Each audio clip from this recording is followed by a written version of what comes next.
Good evening, guys. It's Phil. It's All Leeds TV, and we are back with another big match preview. And I am joined by a very stellar lineup tonight. Very international lineup. I'm literally the only person going to the game tomorrow, but that's probably not a surprise considering we have stateside visitors and we have the Irishman himself. I'm waiting for him Irishman. To fuck off. Northern Irishman, fuck yourself up. Scotty, put like 10p in your internet. Crank it up, man. Crank it up. Yeah, so we obviously have LUFC Santa himself, Scott Wilson. Welcome back. It's nice to have you back on my show rather than doing your own. Welcome back. Yeah, I know you helped bring me to the channel, and now I've just left you in the dust, son. That's fine. It's fine. Fly the flag for us, mate. I'm proud of you. It's good to have you on board, and obviously you do a lot of good work for the channel. So I am not going to be complaining. It means I don't have to. And obviously we are joined by Leeds United fandom royalty. And look at his face. He's like, "Who the fuck are you on about?" We have Lolo. Lolo, how are you, mate? What's going on, man? How are you guys? Leeds United fan loyalty. Here we go. Oh, I'll take it. Yeah. Just don't tell Arsenal. For anyone that isn't aware, I'm fairly sure most people watching will be. Lolo obviously shot to fame amongst us Leeds fans just after the promotion, wasn't it? When you did that poem that was put out on the Leeds United podcast with Patrick Bamford and Matthew Lewis, Jermaine Beckford, and Emma Jones. I came now, to be fair, not long after, and the poem's just come off. I haven't even asked you. Have you got one for us tonight? No, no, I don't. To be honest, you guys have been uninspiring this year. So, personally or Leeds, both, Phil. Come on. No, All Leeds TV is killing it, man. You guys are absolutely killing it. It's fantastic to see. And Joe's channel as well. Like, I watch his stuff as... Oh, he's sorry. in the comments? Yeah, he's in the comments right there. I don't know what sort of drama you guys have. But it's fine. But if you guys remember, we actually shot up to a little bit...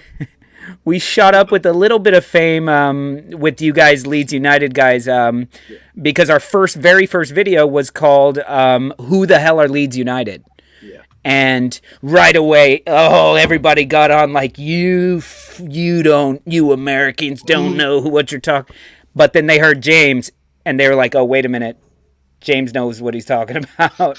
And then you guys had the Man City match. Which after that, I was like, this match is one of these matches that should go down in history. This was classic underdog, 10-man. And then, as I said it, you bastards forgot that we got Stuart Dallas, like that nutmeg the keeper. So, yeah. But I really enjoy Leeds United. As I was telling James yesterday, listen, I support my club. I am 100% Arsenal. Doesn't mean I can't respect when I see another team and another organization from top to bottom being respectable. To me, being respectable. And talk about fanboy, Victor Orta is a freaking fanboy of Leeds United. And I'm like, have the Kroenkes ever been to a match? I don't know. So yeah, a little bit of like... Obviously brought up all the memorabilia behind you because we will get onto it. And I'm blocking that one right there. I got the Admiral. Wants to see, but we will get onto it. Obviously, you are an Arsenal fan. There's plenty of questions that are going to be coming your way on that basis. But at the same time, I was at the game where you spanked us 4-1, so there's only a certain amount of cockiness that we can really have. But there's so much that we're obviously going to touch on tonight, having a different outlook, to be honest. And obviously, Scott, there's stuff that me and you need to talk about, mate. There's plenty for us to get our teeth into tonight. Generally speaking, obviously, I've got to the left of me right now, I've got Watford and Norwich, the most boring game the Premier League will ever put on. But just sort of keeping in touch with that, I'm going to monitor and see what happens. Not that I don't think either team bothers us. But I do want to talk about, from both of your perspectives, like the perceptions you have of the teams in and around us. Scott, I haven't spoken to you I don't think since the game last week, the win against West Ham. And I was saying on the player ratings anyway, that I kind of felt like that result, especially after the win against Burnley, it drew a line in the sand from a very disappointing, like Lolo said, disappointing first half of the season. And then it brought us into an actual performance. It brought us into a result against a big team. Let's be honest, like I know they're not challenging for the title, but they're very much in the race for the Champions League, deservedly so. And so far this season, all we've done is nick points off teams in and around us. And that's the first time we've got a real result. So for me, the gap it creates, and bearing in mind who our opponents are tomorrow, for me, that line in the sand is drawn. We pick up 3 points again tomorrow, and we can start looking, as Joe would say, strike up the band. We're going. How do you feel about everything at the moment, Scott? You feeling a lot more positive? Yeah, well, I never really was. I wouldn't say I was negative this season, but I found it hard to see the silver lining. I found it really hard to see a silver lining. I think a lot of us felt that way. Did he ever lose faith in Bielsa? No, but for a long time, I lost the belief that he would stay with us because of the performances, not because of the results, but because of the performances. Yeah. There was loads of signs pointing to, well, this has happened in previous clubs. Bielsa's going to go. But there's just something. He's just ingrained himself in the club. And I think I was actually listening to Order Knows Better podcast the other night, and it was pointed out that Bielsa's missus, his wife, they've all relocated. They're living in Leeds. They built a house together in England, in Wetherby. She has designed that staff training area at Leeds. So it's like, well, if you're planning on going somewhere, why bring your family over? Why have them invest their time and effort and talents into the club? I don't believe anymore that Bielsa's going anytime soon. No. I don't care what the results are. And I think a lot of these sightings and rumours around us at the minute, I think everything hinges on Bielsa being here. I agree. So, yeah, and I think to bring us back round again, because you know how I like to do a Billy Connolly and start here, go way over here to come back around to here. Yeah. Because of that, we went through a wee rough patch with basically kids playing. I think Archie Gray had school the next day after we got beat by Arsenal. Yeah. Thanks for showing up to that game, by the way. Great. But we come into 2022. Yeah. We're undefeated in the league. I know we've only played 2 games in the league, but we've shown up to both of them. Kids in tow. Yeah. And both games we put on a performance. Both games. Yes. I know you're saying West Ham. I think the West Ham one feels bigger and more significant because West Ham have just flipped the switch this past year or two under Moyes, and this year in particular, and I still maintain it, they're going to take a Champions League spot off the scum, 100%. I've said it for months. No, like the scum from across the Pennines. Not all that London scum. Every team in London scum. See, I agree with what you were saying, Scott. I said last week on the player ratings, the noise around Bielsa for me has always sounded like bollocks. For me, I don't see Bielsa wanting to leave when this season. I don't think anything's been a surprise to any of them, him or to 𝐘𝐿. For me, they openly told us on the Phil Hay show in the summer that basically they were expecting 9th place last year was overachievement, and then they expected something a bit more like 17th this year. They would have been happy with 17th.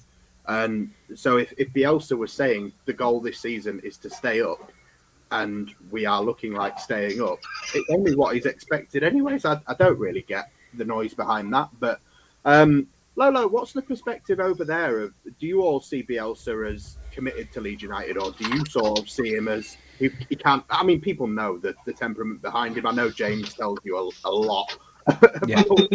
James knows more about Bielsa than I do, and I think I'm a Bielsa fanatic, but like he taught me things about him.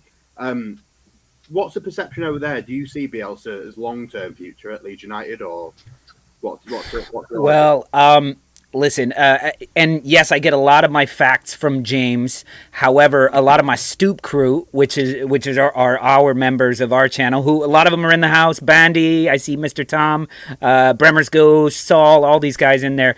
They don't let me get away with any sort of like like how I talk about most teams, where I'm like, oh well, they look like shit. They're like, hey, wait a minute. And they correct me on stuff. So that's why I was saying I know a lot about Leeds United because of our fan base. And to say, is Bielsa a long-term thing? The fact that you guys are asking that question to a man who signs 1-year contracts. Are you out of your fucking mind? Like, you've had him for 3 years. Like, at this point, it's like you've been dating the hot girl for 3 years. It's your senior year of school now. Like, she should dump you now. Leeds United have got a massive schlong though. And you know, and you know, the chicks go with the funny guys eventually. You know, they in the end, who do they marry? But listen, you guys have been doing it right. Yeah. You came in. They went at Bielsa in the right way. And they've fulfilled the things that they told him. They said, it's your team. We will do what you say. What do you need? And he was like, we need a new facility. We need this. And I need players that are going to die running. And once they're dead, their ghosts will get up and continue running. Yeah. And if you're not in it, pack your shit and get out. And I don't care who you are. We were laughing about Messi when Messi was like, oh, he's leaving Barcelona. Would he come to Leeds? And I was like, why? To sit the bench? Because he doesn't work hard enough. No. Natural talent means fuck all to Bielsa. Because Bielsa can take players that were career championship players. Sorry if I offend anyone. Stuart Dallas, Luke Ayling, for example. I like fucking Calvin Phillips. He didn't immediately go for Liam Cooper, so you're already. I'm very happy with. No, but I mean, look, he's turning. And when I was on the podcast, the LUFC podcast, they didn't show it, and it's not in any of the videos. I've looked for it and I've tried to find it, but we had a whole good long banter, and then at the end. I said, do you guys mind if I take a moment and talk to Patrick, just me and you, pal, to Patrick Bamford? And they're like, yeah, go ahead. And I immediately went from, like, fanboy going, oh, my God, I'm talking to Jermaine Beckford, the Harry Potter guy. I've never seen a movie. And Emma, and fucking Patrick Bamford, the guy that I talk about just about every week.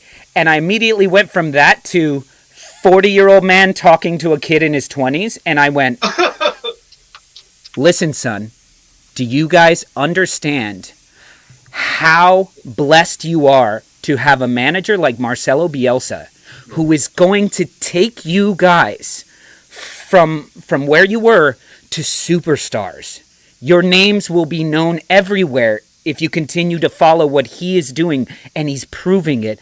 And Patrick Bamford, I saw him switch as well. He didn't say a word. He was just like, we do. And I was like, I just need. So he could go and fucking lay down. Yeah, exactly. He's like, can you fuck off? I got to go train now. Who are you? I don't understand half of what you're saying. But that's what I'm saying. No, he speaks American. He does. He speaks like 6 languages. American is one of them, I'm sure. Yeah. Like you guys speak the Queen's English, we speak Queen's English. Queens, New York. It's all right. We've got Scott. He doesn't even speak English. I just wait for him to stop talking and then I can talk. Yeah, I don't know what the fuck it is I speak. I just open this and words come out. No, I hear your guys' accent and I love it, and I immediately want to start trying to do y'all's accent, and I'm like, let's not offend anybody right now. Oh mate, go for it. Go for it. You do you. Because as people on our show know, I've been rewatching Peaky Blinders, and the first time I watched it, the main cop, and he talks like this, and he says this. I'm like, what a terrible accent this guy's doing. And then I heard Scott, and I was like, well, he's not far off. He's not far off. No. Anyway. He's pure Belfast. That accent he does is pure Belfast. And I was like, oh man, I think he actually nailed it. He nailed it. It made me cringe. That's why I couldn't watch it. When I hear this Northern Ireland accent on TV, I'm like, no, I'm out. Because it sounds fake. Accent's even worse. Yeah, it does. It sounds insincere. Yeah. So back on to some sort of topic that is relevant. Yeah. You invited me on the show, bro. It's going. Oh, I mate, know, don't like, worry. look who you've got on. You need to get familiar with the mute button. Fine. So back onto a relevant topic. You both mentioned it already. Lolo, obviously, I'm going to come to you because you are the Arsenal fan on board. The COVID thing, obviously, like you said, and you both mentioned us putting out squads full of 15-year-olds, and then obviously the Arsenal thing, getting the game called off at Tottenham for basically having Granit Xhaka suspended, who is always suspended, and obviously having people at the African Cup of Nations, which they were always there anyway. But then obviously to release someone from their contract and send 3 players out on loan in the same week, like, it takes the piss. Like, I'm glad that we obviously have spoken about this before the show, and I don't want it to feel like an attack, because I know for a fact you're obviously going to sort of side with us anyway. But as an Arsenal fan, albeit obviously an international one who has an affinity for Leeds as well, and we get wrapped up in this country about the entitlement of that Big Six and the European Super League movement stuff from last season, and just how they sort of all act as though they're entitled to so much more than all of us. As someone that can see from both perspectives, because you like both clubs, how fucking annoying is it? You hit the nail on the head there. It's fucking annoying. It's and for my club to do it, I would say the only good thing to come out of it is that people are now referring to Arsenal as the Big Six again, and we're like, yay, we made it. Like, when the Super League came out, they're like, how dare Arsenal think they're one of the Big Six, the bunch of tossers. And it's like, no. Now we do something wrong. It's the Big Six. But listen, it's a bit of entitlement. Yeah. It's a tough subject, because do I think Arsenal would not have played Tottenham if the Premier League said no? Absolutely not. We would have fielded somebody, and we would have been out there, and we would have had a fine team. It would have been fine. We're playing young kids anyway. We're actually trying to get rid of a lot of the older players. Yeah. And which is why we have games where we're brilliant, and then the next game we lose the plot and we fail because they're what's after millennial. Nobody knows, but Generation they're like X or Z or they're they're the type of kids where you can't say anything bad to them because they get offended. I'm offended. The manager. Snowflake generation. Yeah. So we have a team, when things are going well, we play very, very well. And then when when we played Liverpool yesterday, the goal went in and they were like, "Oh, I hate this. I'm done." And you're like, it's 20 minutes into the match. So to me, when Arsenal put in the bid, I kind of felt like it was hey, why not? Why not? We have a case of COVID. The rules are, if you have a case of COVID combined with injuries and missing players, then go right ahead and try. Now, the Premier League can say no to anybody. Yeah. You can have 10 people with COVID and they can still say no. Yeah. So all the hatred and the vitriol, go ahead and throw it at Arsenal if you want, but it should all be aimed at the Premier League. And I'm sorry, guys, if your club isn't asking for a postponement at this moment in time, then like why not? And you're like, oh, we have some moral high ground. How many points does that get you? You lost to Arsenal playing kids, and I knew the setup that you guys have. I know your team better than the average Arsenal fan, and I was going like, this isn't really right. This isn't right. I would hate to see us do that. To be honest, I'm happy that I'm. But you guys were actually had the situation. I just don't think you had the COVID case. So I was saying, send the kids out to lick a pole or something. Yeah, no, I think we did. We had Llorente test positive for COVID that week. I was. So all it would have taken was some paperwork. Yeah, man. Like, but at the end of the day, like, you play. You're there. The matches still have to get played. Yeah, and it's Bielsa, isn't it? Bielsa's not going to take a bye tomorrow so that he can get somewhere else. Like, no. Realistically, the games all have to get 100%. Yeah. I can understand the bit of like, look, the onus is on the Premier League for allowing this shit to happen. But at the same time, like Tottenham's point, like Antonio Conte's point, where he was just like, it's a really fucking strange thing to do. Like, they were fucking doing it. Yeah, look, Liverpool are the ones. Spurs can't say shit. Liverpool can't say shit. Chelsea can't say shit. Leeds can say all they want. We're going to say what we want. You had Charlie Gray doing his fucking algebra. But no, on the bench. It is depressing. Just you've got Liverpool particularly, and that squad that they put out in the first cup game against you. They had numbers like 90 something on the bench. Like Leeds United have Matthias 𝐘𝐿 at number 43 because he asked for that number. If he didn't ask for that number and Jamie Shack didn't ask for 46, we wouldn't have anyone over fucking number 21. Bielsa likes fucking 18 men only. We're lucky we've got fucking 30 for Jeffrey Gelhardt. Like, shirt numbers going over 50 at a club like Leeds United or fucking these two shit teams that are playing now.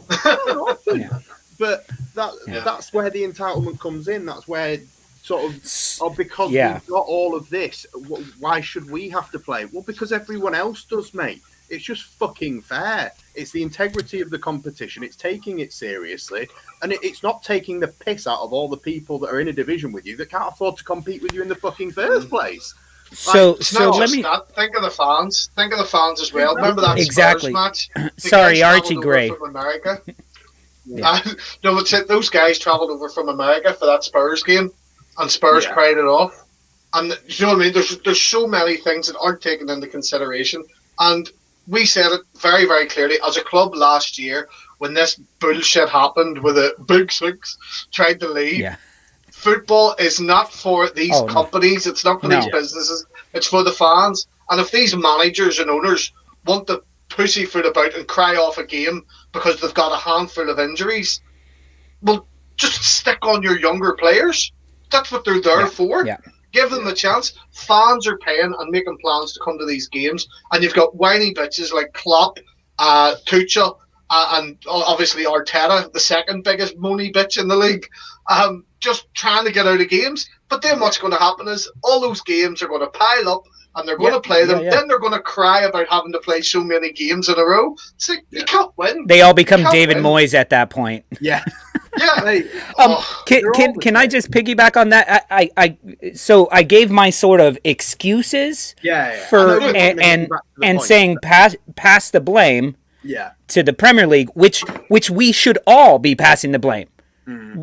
Not passing, but assigning blame to the Premier League as well. They're the ones who say yes. But here's where I think shame to Arsenal, to my club, and where I'm shame. They should all have to walk naked through the streets. It's shame. No. Well, keep it over there. We're far enough away. If he walks naked home to Leeds. But I'm right there with you, Scott, because longtime bartender, waiter, actor, performer.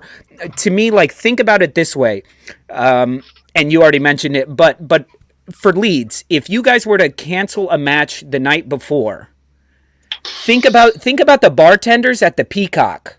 Yeah, they make their nut on Derby Day, on these huge matches. So think about the bars surrounding whatever Tottenham calls their stupid stadium, shithole stadium, whatever it is. Think about that. Like, it's not their fault they work right next to the stadium, but they know North London Derby, I bring home $1,000 before the match. And then if they win, I bring home $2,000. And now it's like, okay, when am I going to do that? Well, I might not be on that shift. Then there's the traveling fans, the English traveling fans. Then there's the out of country fans. Then there's everybody. And to me, it's like, that's where, yes, all the points matter in football, and every 3 points matters. The win matters. The draw matters. Going up the table matters. But fuck all that. Football is for us. It's not for them. Yeah. So fuck you. And once it got to like 24, 36 hours before a match, it should be like, sorry guys, it's too late. It's too late. Go find a ball boy. Go find, grab someone who's outside wearing an Arsenal kit and put him on the pitch. Sorry. Yeah.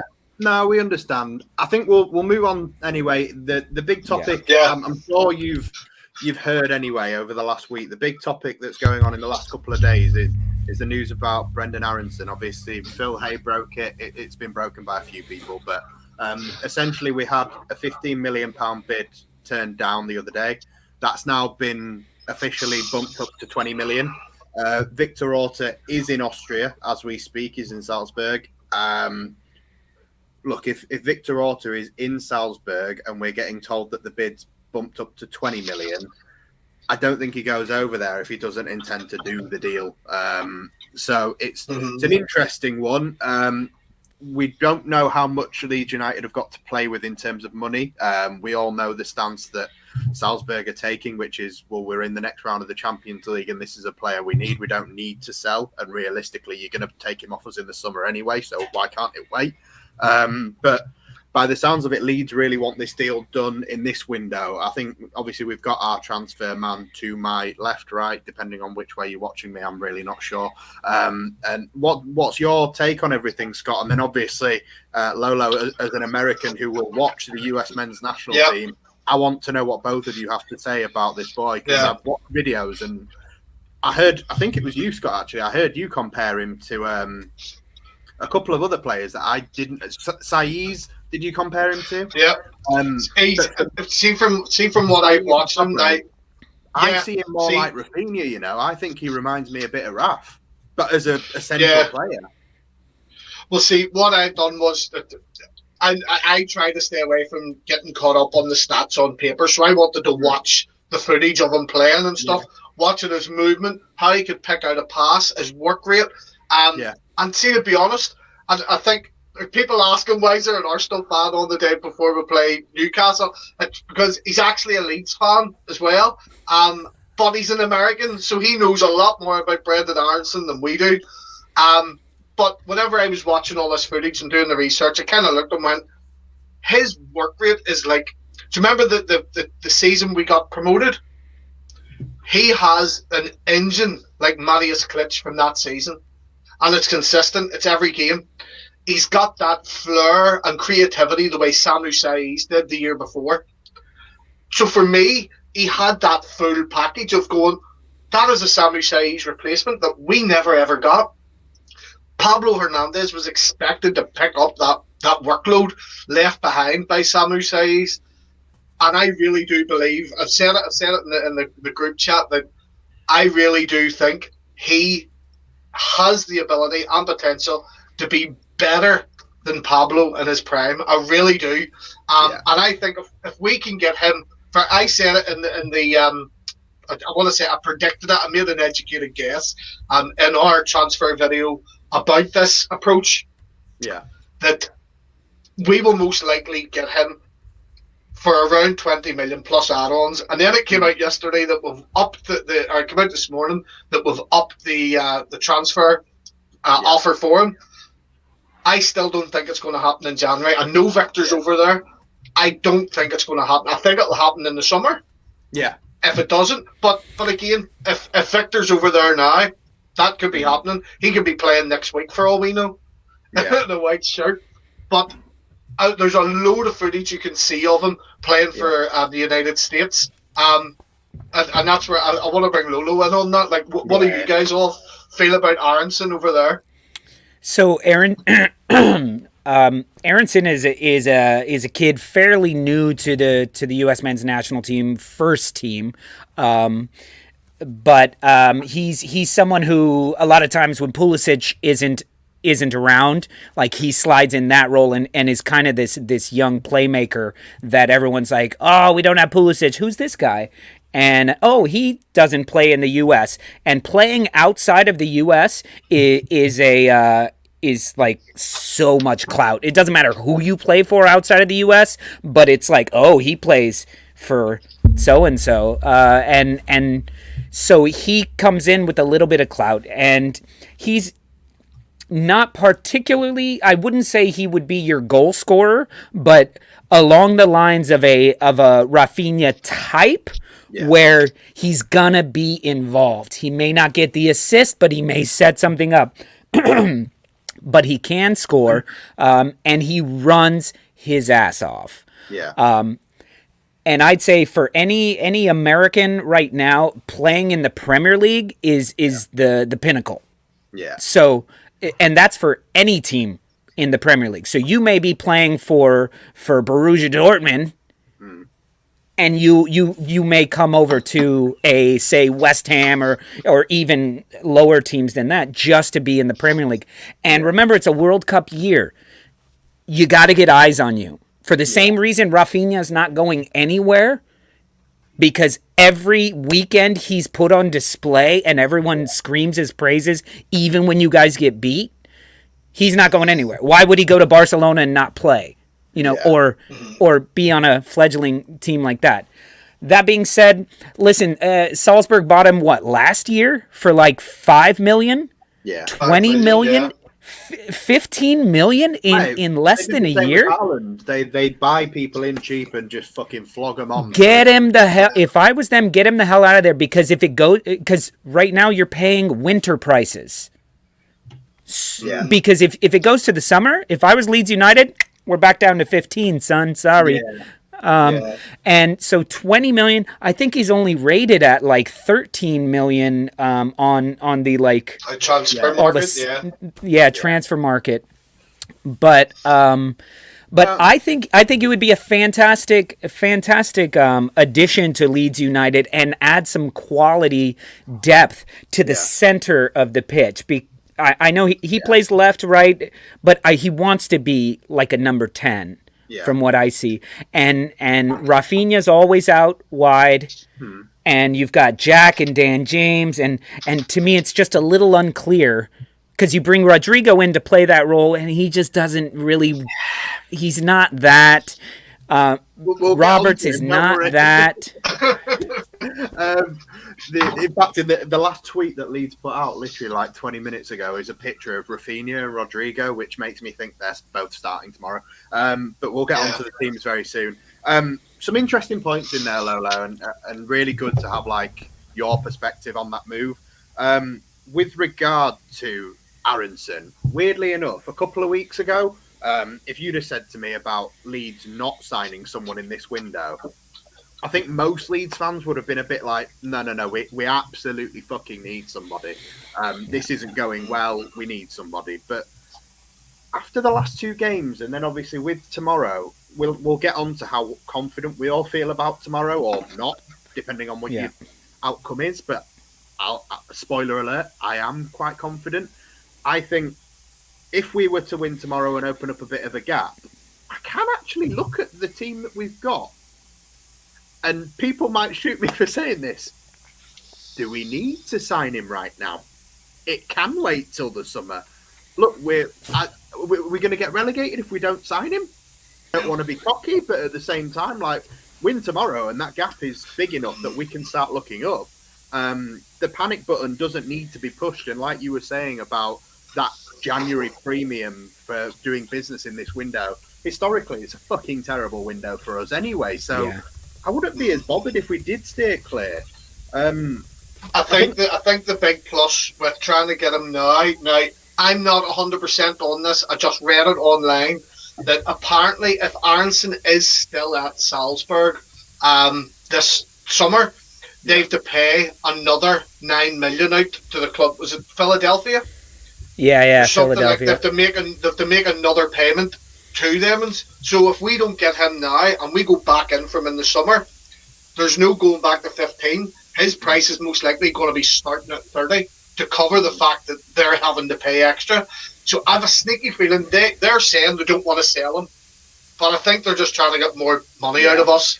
You know, I think a lot of people think we don't have money to spend, but I'm near positive. The last time we talked about it, we've got like, is it someone tell us that we've got like 93 million in the kitty, but it's being kept? Not.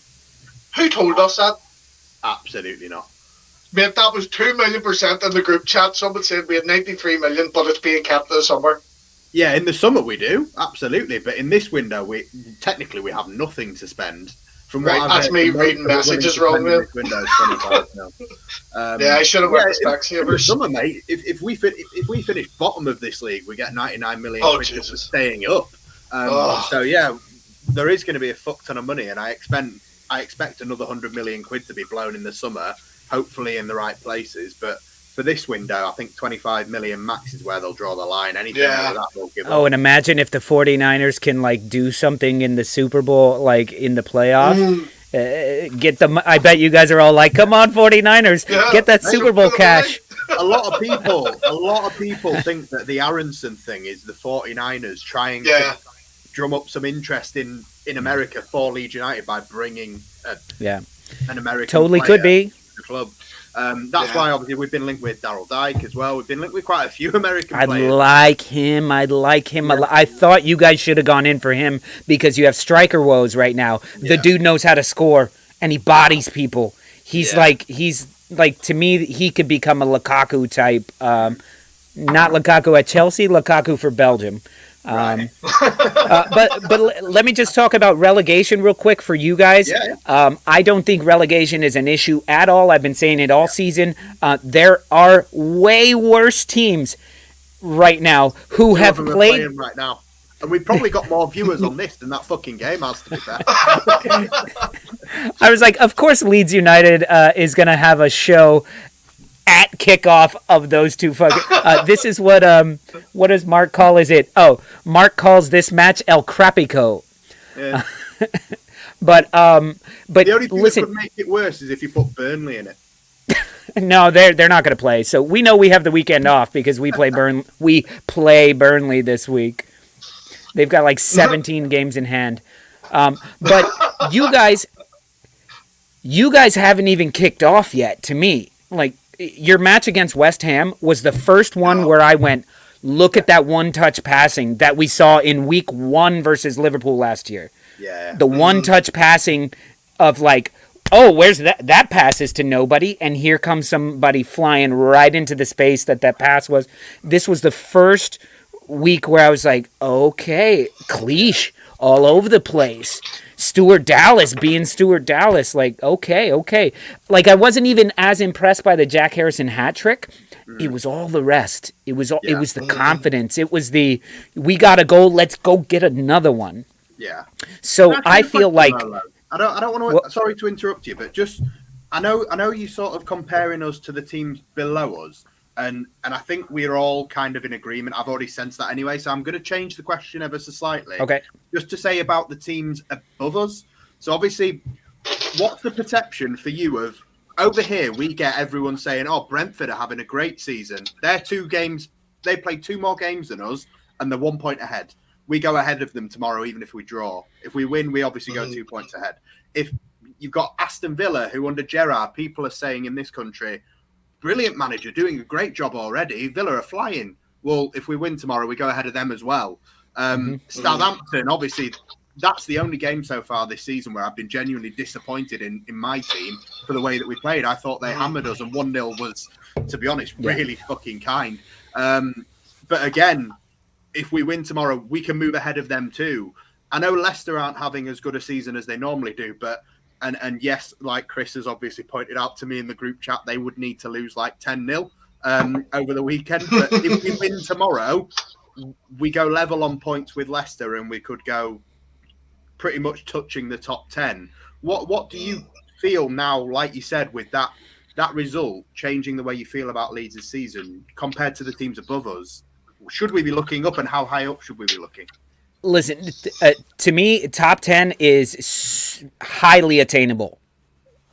Finishing exactly the same place you guys finished last season is highly attainable, because as bad of a season as you guys have had, you've managed draws, you've managed a win here and there. You're currently, 1 point less than what you had last season, and you've been bad. Let's say it. You've been bad for a lot of games. You were better last season, and you're on about the same points. So if you can go on a little run, the thing is the league is wide open, and let's call it. I'll be generous and say the top 3 places maybe are somewhat solidified. I still think Chelsea's not going to finish top 3. But for now, let's just say 1, 2, 3, those guys are going to duke that out. I don't know, from 4 to 8, but then even and with all the games in hand, it's wide open right now. So I keep telling people, let's not look at, if we win today and so loses and there's a hurricane in the West Coast, then we'll be technically on top. That's how Spurs win all their trophies. They won the top of the league for 3 weeks trophy. They won the St. Tottenham Day trophy for the last 2 years. Good. Fill your cabinet with those. Right now, fuck it. Who cares where you are in the table right now? Because if you win your next game and your next game and your next game and your next game and your next game, you might be in fucking Europe. Let them do the math. Let the dudes who have the abacus and shit like that do the math at the end of the season, and we'll figure that shit out. But so just win your next game. And right now, if I was a Leeds fan, I'd be like, fuck, we got through that shit. We got through playing bad and playing terrible passes, and fucking Paddy Bamford has not been on the pitch. Calvin Phillips hasn't been on the pitch for a ton of matches. You've been relying on Tyler fucking Roberts. He's injured. That's not a name you should. That's not a name that you should wheel out on that channel quite like that, because it just invites shit. There's no point. But I'm saying, you look at it that way, it's like, man. But yeah, it's you're like, right. You've gotten away with this shit, and now you're starting to kick off? Oh, shit. Fuck the table. Yeah. Let's not worry about the table. Because as soon as you're like, okay, we're a bit over, we don't have to be like, freaking out that we might get relegated, right? Fuck that. You only get relegated on the last day of the season, right? I mean, you know what I mean. Roughly. Win your match. Win your next match, beat the teams you're supposed to beat, and nick some points off of other teams. And you already did it. You already did it off of West Ham. You're undefeated in 2022. Yeah. And who's 22? Who's 22? Jack Harrison. How many goals does he have? I think he's the golden boot of 2022 already. So maybe it's his year. Scotty, mate, what's your outlook on the rest of the season? You feeling positive, and compared to those teams, you expect 100%. Yeah, I think obviously because we were going through all that at a time, it was hard being a proper Leeds fan. It really was. I'll say proper Leeds fans because Lolo's pretending he supports Arsenal just to get more viewers. He's really a Leeds fan. We know this. We all know this. Mate, I need to stop you there. Have you looked at his fucking views? He is not pretending to be an Arsenal fan to get more views. The one video of his that has got a fucking shit ton of views is every time he mentions us, mate. Every time. No, I'm an Arsenal fan despite my channel. Hey, you put out earlier, what game is everyone going to be watching this weekend? I went on it to vote for the Leeds game. It was fucking 85%.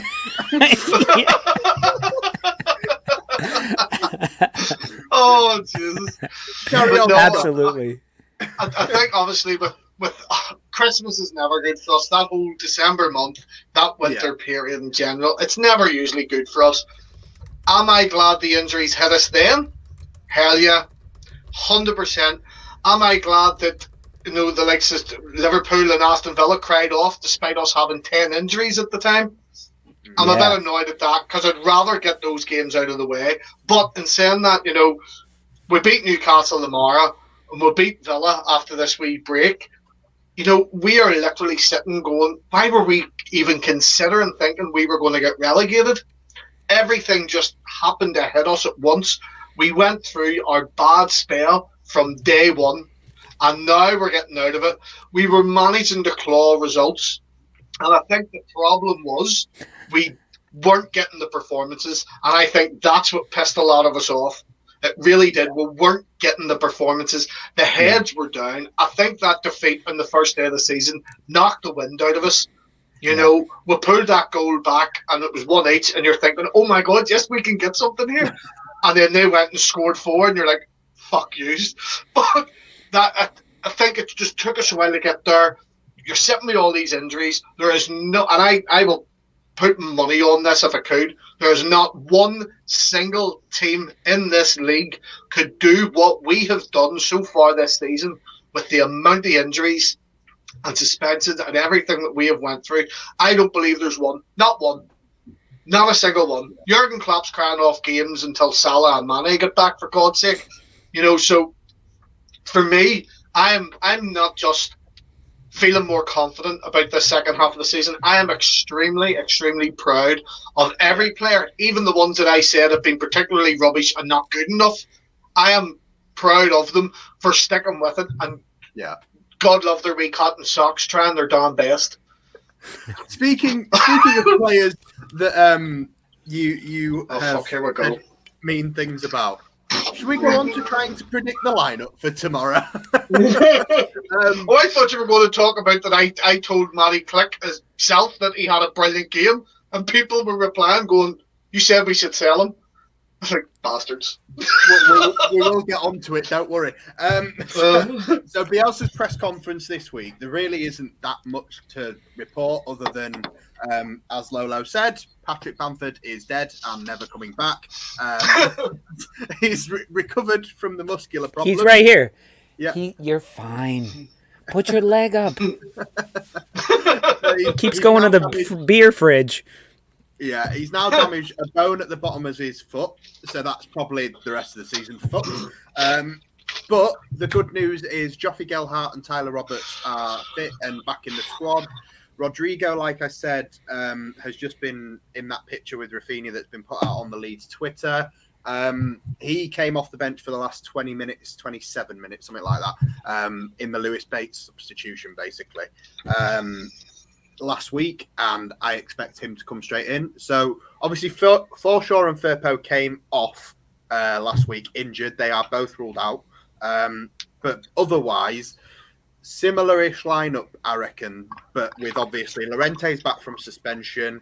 The way we normally do this, Lolo, is we'll ask you to predict goalkeeper, back four. Basically Newcastle will play a 4-2-3-1, so that means we'll be in a 4-1-4-1.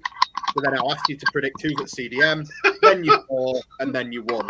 So I'll come in different directions. Let's do it. Take that sentence out of context, please.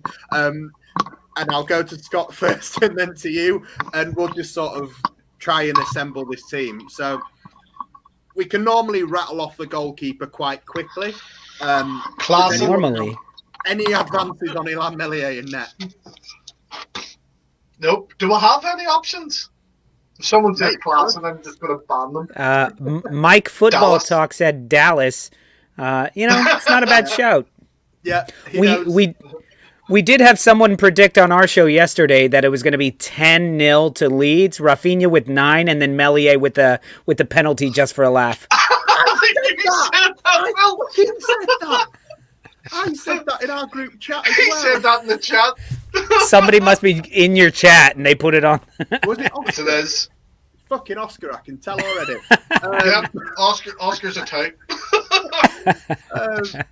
So yeah, we'll go for Meslier in goal, and then obviously your back four. So Dallas was at right back last week. Then it was Ayling, Struijk, and then Firpo. But obviously Firpo is now kaput. So what happens at left back? Does Dallas go left back? Scott, what's your back? What we say this all the time. What we would choose and what Bielsa will choose and stick to are completely different things. 99% of the time, and he's Bielsa. He gets it right. We'll see Dallas at left back.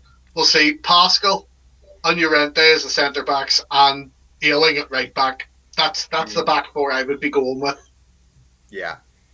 Well, it's pretty much. If I could choose, I'd leave Dallas in midfield, and I would have Leo Yildiz at left back.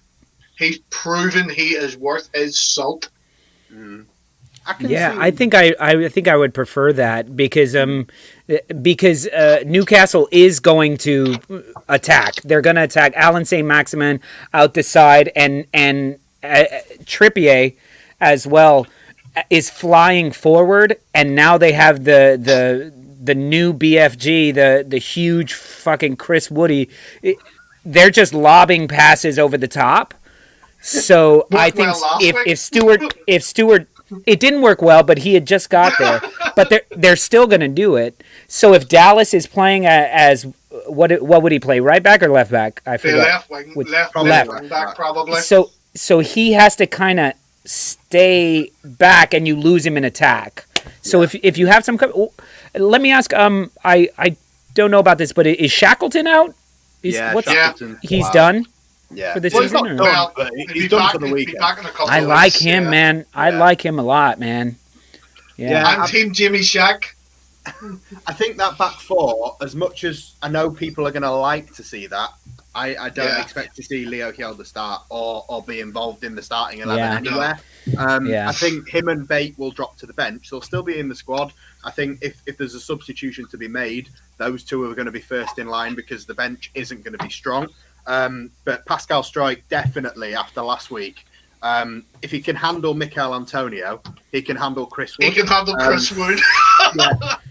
So I'm quite confident with Pascal Struijk up against Wood. I think Ayling will start at right back, Dallas at left back, and obviously Llorente will come back in, which we'll see, for me, Robin Koch remain at CDM. That's been something that's been kind of a problem before. But the West Ham game seems to have hopefully put that behind him. I think a lot of people just sort of revert back to that Man United game and getting dicked and go, I don't ever want to see him there again. But Scott would... I know there's not really much other options because Forshaw's out, but would you change anything or would you just leave Koch there? I would have to leave Koch there. Your only other option is, put Struijk in CDM, and he is so much better as that left side of the centre back pair. Although it is going to be interesting to see how many memes come out of tomorrow's game, because we've all seen the Arsenal and Burnley one of holding Wood. Well, tomorrow we're going to get Stroke Wood Koch. There's going to be so many memes tomorrow. It's Friday night. It's going to happen. Or in past tense, held a cock. Nice. Fucking nice. Very good. Oh my God, yes. Hey, what about, you guys are having some issues with CDM right now, trying to fill that role of Calvin Phillips. I was watching some training footage from Real Betis with Bielsa standing in the middle of the pitch. He looks good in the middle of the pitch, just screaming, "Vamos, carajo, venga, venga, venga, no, corre, corre, corre, corre, venga, carajo, venga." Like, he doesn't have to touch the ball. He just, if he's yelling at them, they will not stop running. So just put him in the middle. Give him a bucket. Yeah. It's the whole running through the middle thing that might bother me if Bielsa was to start. The knees he are can good, just clearly. Stay right there. Give him the bucket. Give him the bucket. He'll be fine. So we're all sticking Koch there. We'll move into the next four. We asked permission first. Yes. Yeah. Absolutely. He prefers to play in the middle anyway. These snowflakes here. Why have I ended up with you two? Fucking. Hey, just wait. Come to happy hour tonight. Let's go. Let's get this ready. You guys got me drinking early. It's 3:00 here. Monetized. I'm out of beer. I wish it wasn't dry January. Moving on to the next 4. So, obviously, no matter what you do, the likelihood is you end up with Dan James up front, unless you're starting Joe Gelhardt or Tyler Roberts up front. Which Tyler Roberts is not an option up front, let's be honest. If he's going to play, he'll only be in midfield. So it's all mental. But your next 4, you've got to bear in mind the striker situation. Obviously, Rafinha versus Sam Maximum we'll get on to anyway, because that's what people want to see. But Rafinha will play. That's 100% a given. Dallas, we're predicting, is already in at the back. So with the Rodrigo being in that picture that they've just put out, I think basically from what Russ has put here, you take Dallas out and put him at left back. And then basically you just add Rodrigo's name in there next to 𝐾𝐿 and Harrison, and that's your midfield 4, right? Yeah. Scott? Yeah, 100%.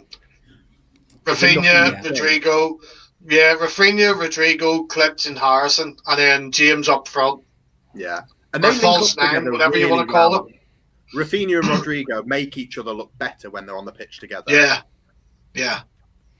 Definitely. I don't see Joffrey starting. I don't see Joffrey starting as much as we all feel that he should be. Bielsa's not going to start him. He's not. If he does, I will be gobsmacked.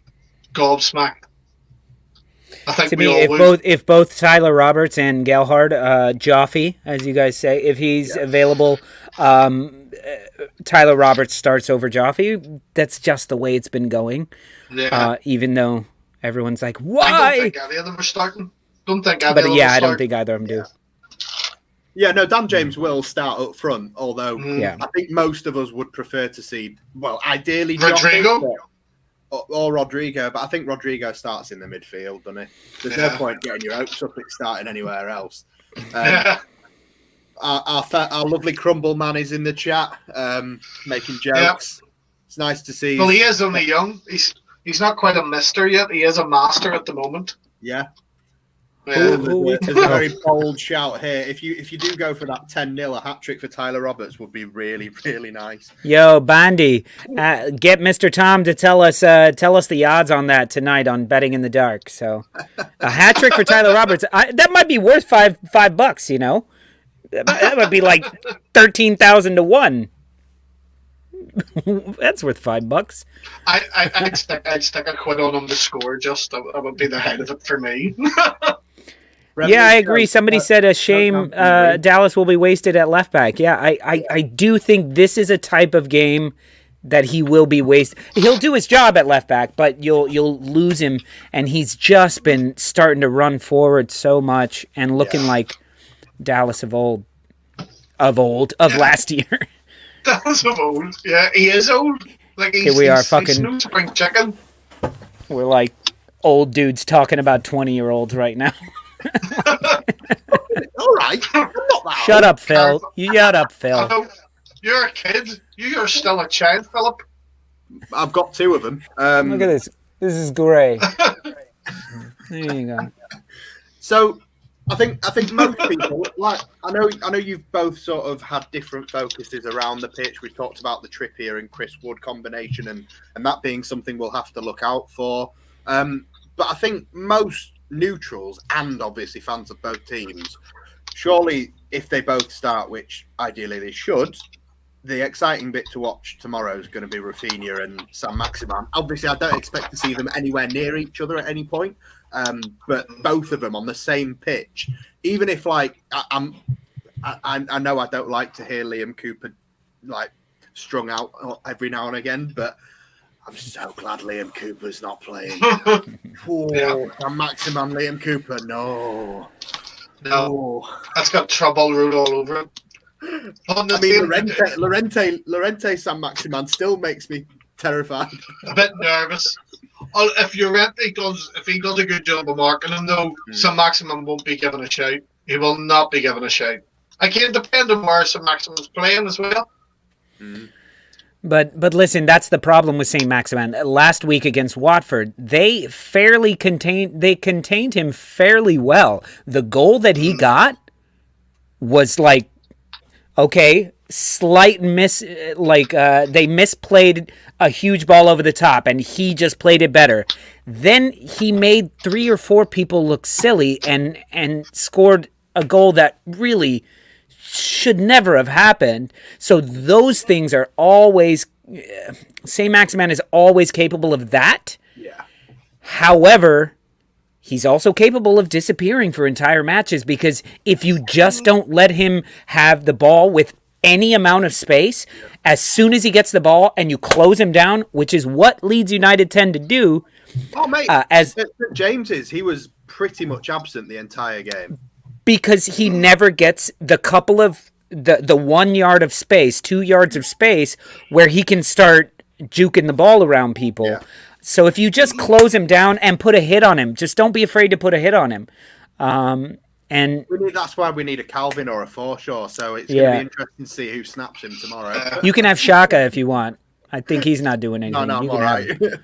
You know what? We'll pay you guys $20 million just to fucking take him. We're fine. We don't need a CDM that bad. Or 20 mil. We don't. We'd rather not have it. So I'm going to get round to making our predictions, but obviously before we make our predictions, we did obviously want to have 2 of you on tonight.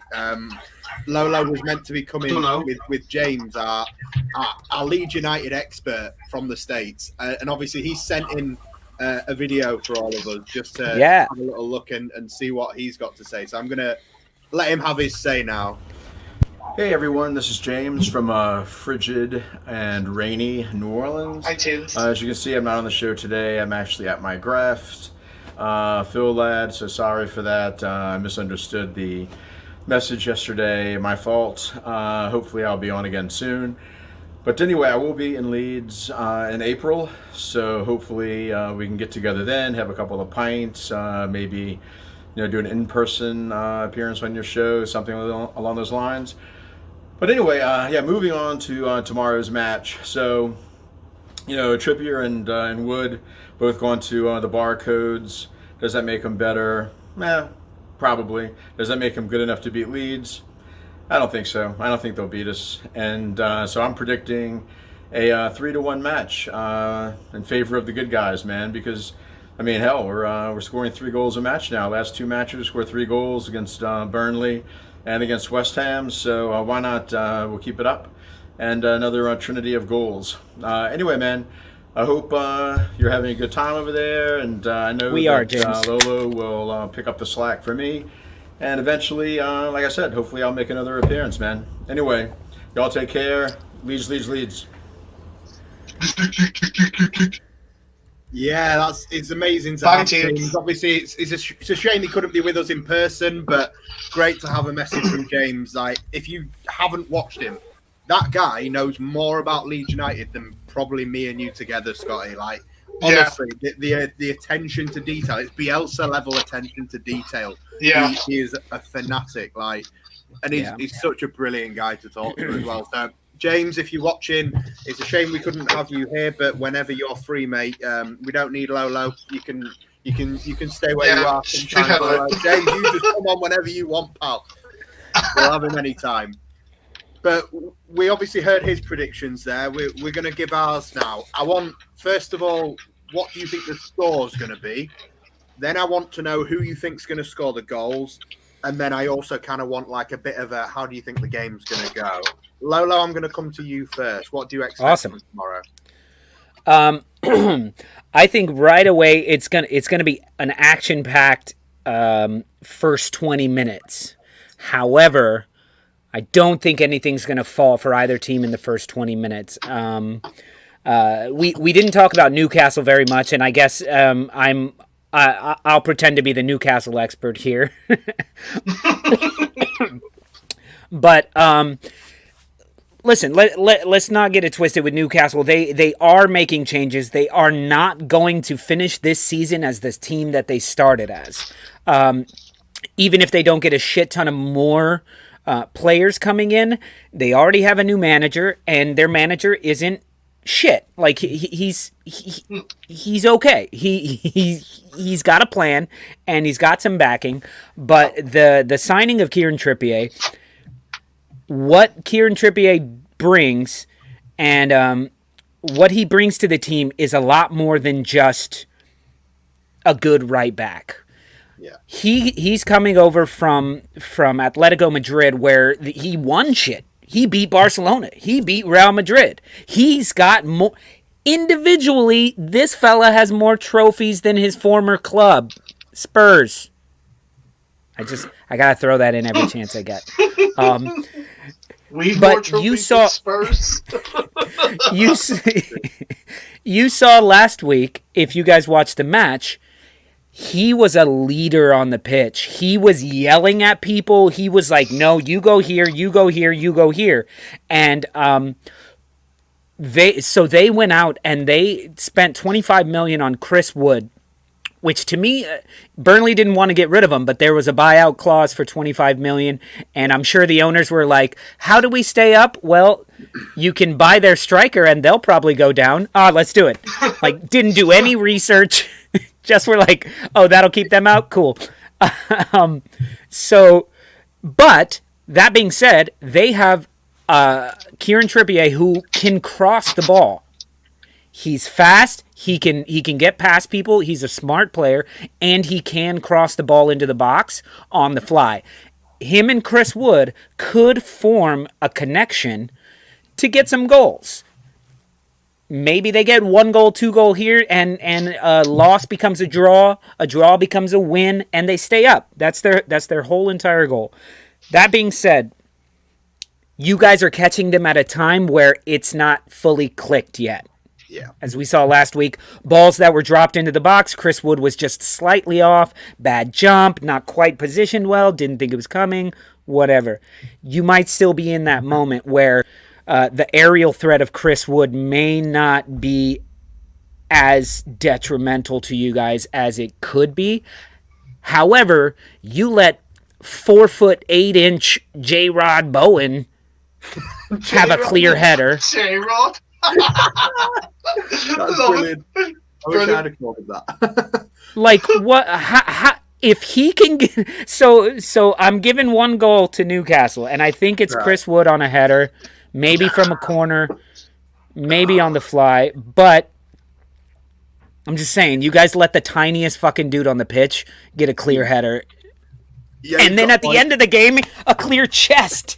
Like, I don't understand that. He's not that good. He's on fire. He's not that good. But, so all of that being said, I think it's going to be an action-packed first 20 minutes, back and forth, but if you guys can keep them out there, a goal will come, and I think the first goal comes from Dan James. Rafinha cross, it's on the break, everybody's flying forward. He hits a walk-off like he did with Jack Harrison last week. Did you guys see it when he kicked it and he just stopped running? He was like, you better fucking make that. There you go. And he walked away. So another walk-off homer for Rafinha to Dan James to get that first one. That frustrates Newcastle. Shit starts to break down a little bit. They get a little then you get another one. You guys dip for a second, going like, fucking Leeds, yeah. Oh shit. And they get a goal. Yo. Hey, sorry that I was going to join earlier, but keep going what you're saying. Okay, Lolo. I'm going to keep going.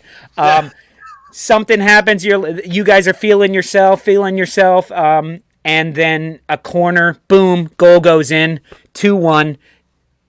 Marcelo Bielsa, chill the fuck out. Lock this shit down. You guys go out, get a goal, seal the game. Second goal is your man Tyro. Mr. Tyler Roberts, give it to him. And then the last goal of the match is 𝐘𝐿 with an assist from Rodrigo, and Rodrigo immediately goes, I'm so sorry about last week. So are you going 3-1 then? 3-1. 3-1. 3-1. Right. And it's going to go Leeds, Newcastle, Leeds. Right. Okie dokie. So while you've been talking, we've obviously been joined by Martin. Bonjour. Martin, I mean, you're a bit late, mate. We're probably just going to do predictions then. Fuck off. Yeah, but that's fine. You can join me for happy hour, man. We're all drinking. We're up till like 2 a.m. over here. I was working. We've also just had a goal for Norwich, if anybody gives a fuck. Who got it? By Josh Sargent, the American. The American. The American. Mr. Open Goal Miss? Yeah, him. It's all right. It'll be 1-1 in about 10 minutes, and then it'll just fizzle out. Yeah.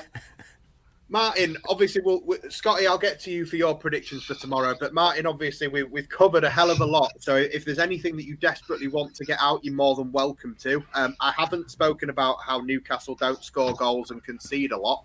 So if you want to go there, you're more than welcome to. We've already predicted the lineup, but just give me a prediction for tomorrow on how you expect the game to go. And give me your score predictions and goal scorers as always, mate. Yeah, I apologize to have come in so late. I wasn't sure if you started at 8 or 50. If I wouldn't known you started at 8, I probably wouldn't have bothered. But yeah, I imagine us to be pretty dominant tomorrow. I would imagine we'd have most of the ball. I'd imagine that there'll be a fair few goals in it. I'm hoping for us, and I think that'll be the case. Newcastle haven't got a lot that I think could threaten us. Chris Wood is probably the likelihood I can see, and obviously their main man, Saint-Maximin. He's the only other one I think could cause us problems with his direct running. I think we'll see. We'll go 3-0 actually. I'm going to go for a clean sheet. We'll go for a clean sheet and scoring the goals. I think we're going to see a header from a corner from, I'm going to say, Strike, however you want to say it. I'm going to go for another goal from Harrison after his hat-trick. He's going to be high on confidence. And the final goal, I'm going to go Click as well. To see if he can get one. He deserves one after his one that got disallowed last week. So I'd like to see him get on the score sheet as well. Yeah. And Scotty, what do you think about tomorrow, mate? I think Philip Anderson should be careful of how he spells words for a start. I read that completely wrong. Anyway, my score prediction tomorrow. Loads of people in the comments asking, is there a live watch along tomorrow? Of course there is. I'll be on from 2:30, so make sure you come on over. And the now mandatory pre-match down in a can of beer before kickoff will be happening because we've done it twice and we've won twice. So I'm actually going to down. I'm going to down one tomorrow. Are we down right 2? at See if we can get like 5-0. Well, do you know what? Can I join you for that? Because that's 9 a.m. over here. So like, yeah, I can always use a beer at 9 a.m. after happy hour. You know. Her the dog. Listen, see for score tomorrow. I think last week was a wee bit squeaky bum time. You know, especially after that Hlitz goal that got disallowed, it bloody shouldn't have been. But then they go straight up, and it was just squeaky bum time. I think tomorrow is going to be squeaky bum time from the get-go.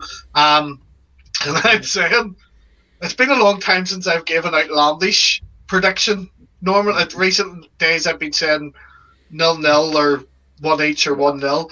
I think tomorrow, despite the fact Newcastle haven't been scoring loads of goals, neither have we. We've got a mistake in us. Yeah. Or 3.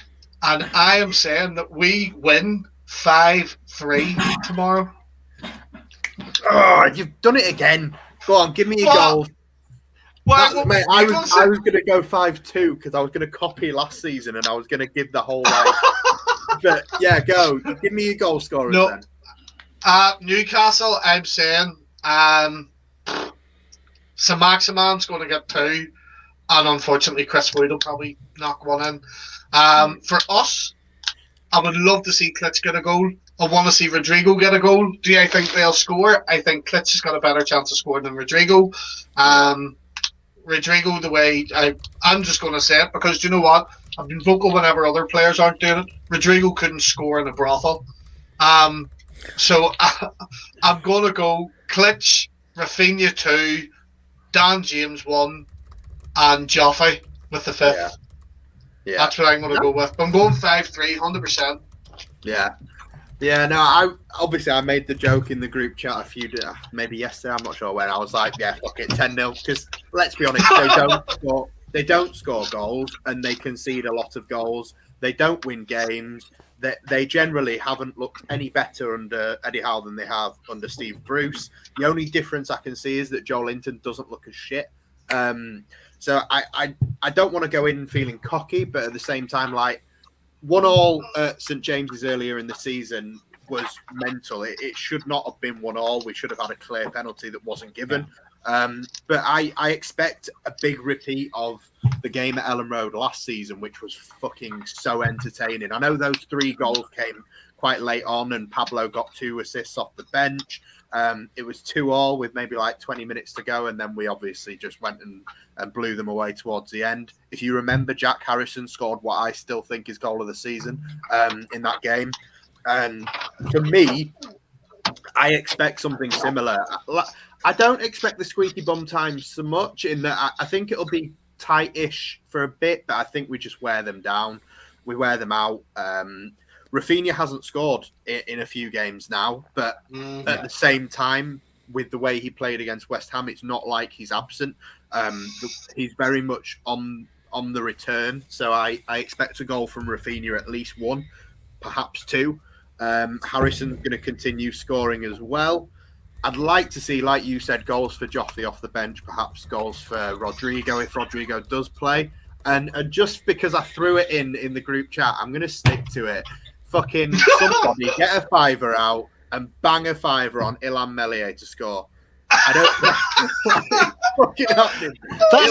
That's a wasted fiver. Don't advise people to do that, Phil. That's just money for the bookies. No, because how many times on this show have I ever said that? Like, the odds on me saying that are so fucking slim, almost as slim as it happening. So maybe the stars are aligning. Although we did predict Adam Forshaw to score his first ever Leeds goal last week, and he got injured. So maybe we should have made predictions. Someone else besides me who's causing our players to get injured then. Yeah, I'll take that. So, I mean, Melius was on the bench, yeah. Obviously, like I've said, I am going to be there tomorrow, but I'm going to ask you guys, where are you all watching the game? And obviously, Lola, I'm going to come to you first, just with the poll that you put out earlier. Oh, let me check that.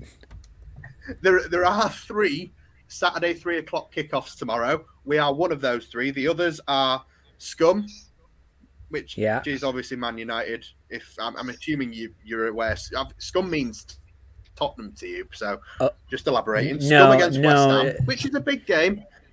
Yeah. And then no, to me. Sorry, James has drilled it in my head. Scum is Manchester United. Spurs are fucking shit. They're fucking like all these other words. But Scum, referencing a team as Scum to me is Manchester United. So, and then there's Chelsea. He's a Leeds fan. I've told you. Not to be confused with Chelsea. Oh my God! Yeah, I'm looking at the 83%. The good Lord's work over there. I love James so fucking much.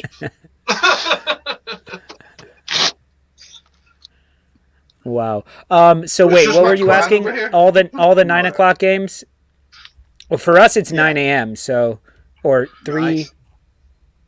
The 10 a.m. games. What time are they at?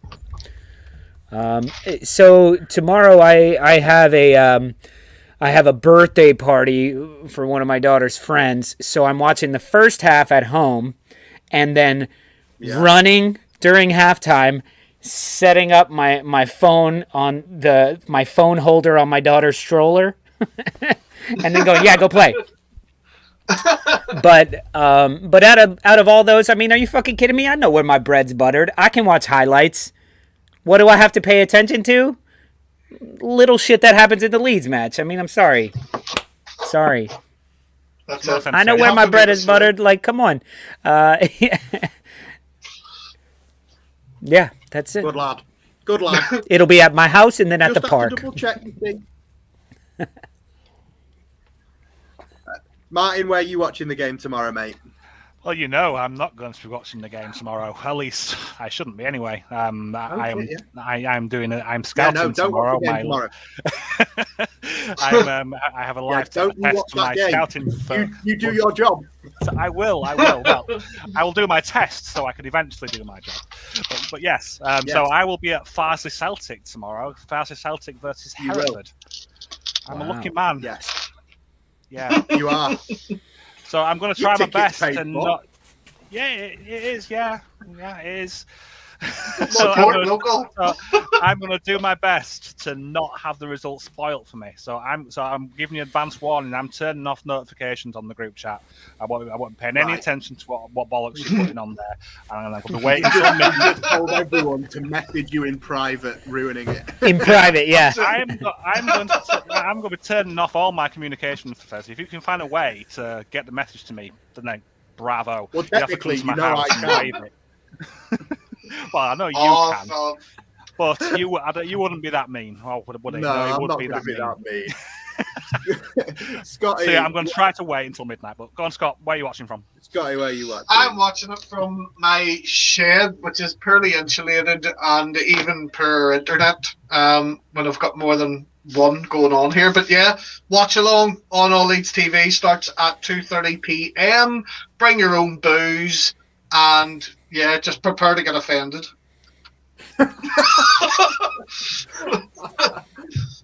Yeah. As Scotty's just said, there is plenty of content to sink your teeth into this weekend. Obviously, Scott is responsible for about fucking 85% of it minimum. So don't tell people that, because then they start asking in the comments, "Is Scott on All Leeds TV? Where's Scott? Is Scott here? Where's Scott? I haven't seen Scott in the day. Where's Scott go? Oh my god. Here we are. Leave Oscar alone. All Scott TV. All Scott TV. Yeah. Hashtag free Oscar. Getting renamed. So we've got. It's a business meeting. Just in case anyone does come and join us, it's a business meeting. It's not a party. It's not a party. No. So we do have the lineup reactions. Watch along. There will be obviously some post-match reaction to look out for, and then obviously we've got player ratings on Sunday. Hopefully get some nice guests lined up for that. Lolo, I'm going to come to you just quickly before we start to say our goodbyes. I want to say a big thank you for coming on, mate. It's been absolutely brilliant catching up with you again. Send the message to James, fuck his work, get your ass on this channel. I will do. The problem with him is it's a 6-hour time difference, so it's a little bit rough. But he said Thursdays are good. So if Thursday shows, he'll be on all the time. He would love to. Yeah. But I would just like to say thank you guys so much for having me, and for everybody in the comment section. I was seeing actually only a little bit of hatred for like, what the fuck is it? What are we playing Arsenal tomorrow? Like, why do you have this guy? Mate, you can't expect he's to be American. On a Leeds show. Leeds fans are arseholes. The fact that you only got 1 or 2 comments, you have got so lucky, mate. Yeah. That's what I'm saying. I got way more love. In the audience than anybody. But listen, if any of you guys, I know most of y'all are in the UK. If any of you guys are up at midnight, join us for happy hour. It's 2 hours of nonsense banter. We do betting. We give some shitty betting advice. We do trivia. Scott's going to be there drunk. Scott's going to be there. Yes. See, he's getting permission right now. No, he's getting permission right now. I can't be there. My son was in the hospital last night and stuff, so... oh, man. Okay. Oh, no, he's all right. Like, he's not dying or anything. He pulled the muscles in his ribs. I didn't even know you had a son. Yeah, well, he's my stepson, but he's my son. Oh, right. But yeah, so that's your excuse just went downhill. Your excuse started way up here, and then it went like, shut up. Here, can I just clarify, Phil? You said you didn't know I had a son, except we have a video up of Calvin Phillips telling me to tell my son to go and live with his dad and kick him out. Yeah, you did. I knew you had a daughter. You talk about your daughter. I have a daughter. Yeah. But that's it. Well, I hope she's yours. Either way, we'd love to have any of you guys, if you guys want to be on happy hour any night, Well, not any night, Friday nights. At midnight in the UK, y'all's time. Lots of fun shit talking. Usually not one person from the same club, so we all represent different clubs, and just it's like being at a bar, and you got to know a little bit about everything, and you just talk shit. So, mate, we're always happy to come and say hello. I'm happy just for a bit of a laugh with James, to be honest. No offense, but I just want to see him. I miss him. It's good I miss crack. you too, but you know, James is my boy. I love him. It's good crack. yeah. If any of us are sitting up, definitely go and watch them. I was on it once, and they got me drunk on Mad Dog. So yeah, it's worth going to watch. It really is. So, yeah, it's been a pleasure having you on, Lolo. And Thank you guys so much. Thank you everyone in the comments for your support and enjoying having him along, because let's be honest, I want to see more of him, and hopefully we'll be able to come and entertain all of your fans that are clearly in our comments, because I think there's more of yours than there is of ours. Yo, the Stoop Crew represents. The Stoop Crew represents, man. They're all Leeds fans anyway. So are you. So are you. I know you joined us very late, but obviously, thank you for joining us, Martin. Yeah, dry January is unfortunately going well for me. I haven't drunk, and I really, really fucking want to. So I'm going tomorrow to a Leeds game, and I'm not going to drink. So if they lose, it's your fucking fault. Yeah. Yeah, I'm calling bullshit on that. Because I'm calling bullshit. You're going to fail tomorrow. You're going to fail. And then I'm probably going to come home and watch highlights of your watch along where you're just there drinking and being, and then being like, fuck's sake, this is shit. So, yeah, Scotty, again, as always, thank you very much to you. What have you got anything that you want to just quickly tell everyone to get ready and set up for tomorrow before they get signed onto you? Obviously, on match days, whenever our matches aren't on TV, I tend to travel abroad so I can watch the match abroad, and that's how I'm able to do the watch-alongs. So whenever I'm abroad, I'm nearly positive I'm in Qatar tomorrow. So I'll be watching there. If anyone wants to travel to Qatar with me, you're more than welcome to come and watch it. But yes, the live watch-along will be starting at 2:30, about half hour after the lineups come out. So just make sure you're there. The stream will go up. It'll all be posted in the morning. But yeah, that's it. Bring your own booze and make sure you tell everyone it's a business meeting. Right. Thank you very much, guys. Thank you for joining me, my wonderful guests, and thank you everyone in the comments for staying with us. It's been a great show, and obviously keep your eyes out on both our channel and Lolo's for absolutely loads of mental shit that's going to happen over the next 24 hours. Yep. Thanks a lot.